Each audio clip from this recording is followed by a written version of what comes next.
Shalom, selamat pagi. Sate pagi hari ini bertemakan Lubang Jepang. Firman Tuhan terambil dari Mazmur pasal 119 ayat 105. Firman-Mu itu pelita bagi kakiku dan terang bagi jalanku. Beberapa waktu yang lalu, saya dan beberapa anggota gereja berkesempatan untuk berkunjung ke sebuah tempat wisata peninggalan zaman penjajahan.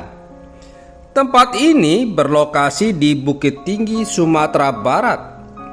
Tempat yang diberi nama Lubang Jepang ini adalah salah satu objek wisata sejarah yang ada di Bukit Tinggi.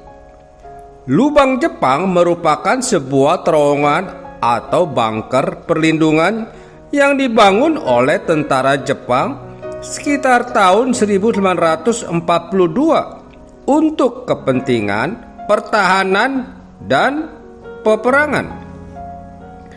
Sebelumnya, Lubang Jepang dibangun sebagai tempat penyimpanan perbekalan dan peralatan perang tentara Jepang. Dengan panjang terowongan mencapai 1.400 meter dan berkelok-kelok seperti labirin, serta memiliki lebar sekitar 2 meter. Sejumlah ruangan khusus terdapat di terowongan ini. Di antaranya adalah ruang pengintaian, ruang penyergapan, penjara, dapur, dan gudang senjata.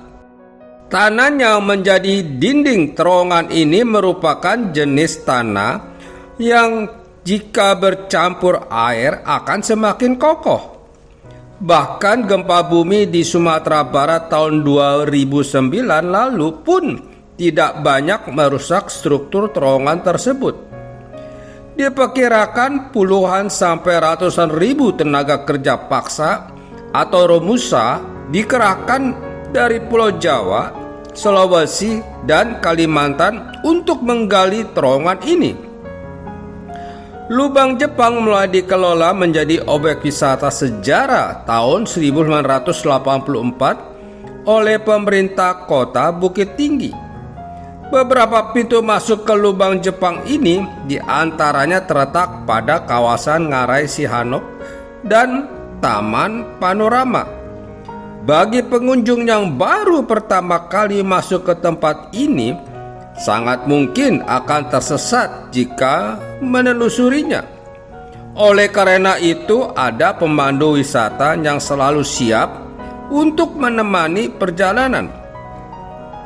Tetapi ketika pemandu menawarkan jasanya, salah seorang pendeta dari kelompok kami menolak. Ternyata beliau sudah mengambil foto dari peta Lubang Jepang yang ada di pintu masuk. Di peta tersebut terdapat penjelasan lengkap mengenai ruangan-ruangan yang ada, jalur pintu keluar, dan lain sebagainya. Kemudian beliau sendirilah yang memandu kami menelusuri terowongan Lubang Jepang secara sempurna, dan tidak ada yang terlewati. Tidak perlu membayar jasa pemandu lagi, karena dengan adanya peta area Lubang Jepang dapat dengan mudah ditelusuri. Alkitab adalah peta bagi kita dalam menelusuri terowongan kehidupan ini. Alkitab memiliki petunjuk lengkap mengenai apa yang harus kita perbuat di dunia ini. Semua pedoman hidup ada di dalamnya. Alkitab mengajarkan kepada kita cara mengasihi sesama, memperlakukan pasangan kita, mendidik anak-anak, mengikuti Tuhan dalam kebenaran, memelihara iman, memberitakan kabar baik, bekerja, dan lain sebagainya. Karena itu jangan diamkan dan pajang Alkitab kita sampai berdebu, melainkan bacalah, renungkan, dan jadilah pelaku firman Tuhan, sehingga kita tidak akan pernah tersesat ketika menjalani terowongan gelap kehidupan ini. Amin. Mari kita berdoa.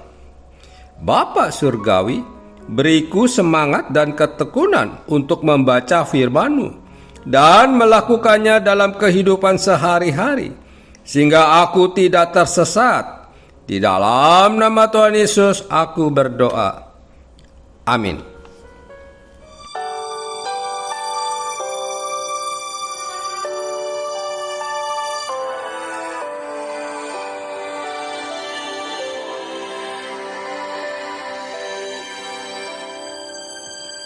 Berikan ku hati seperti hati-Mu yang penuh dengan belas kasihan. Berikan ku mata seperti mata-Mu, memandang tuaian di sekelilingku. Berikan ku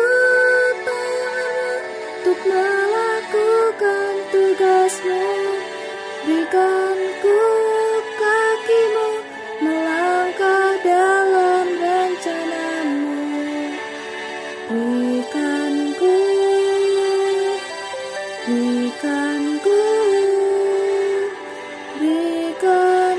hati-Mu.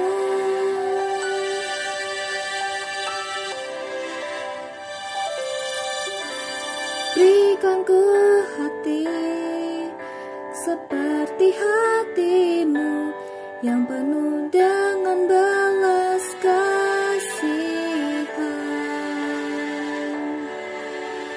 Berikan ku mata seperti mata-Mu, memandang tuaian di sekelilingku.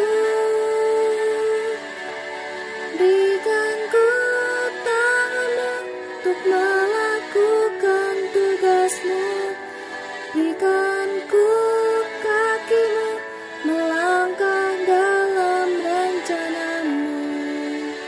Berikan ku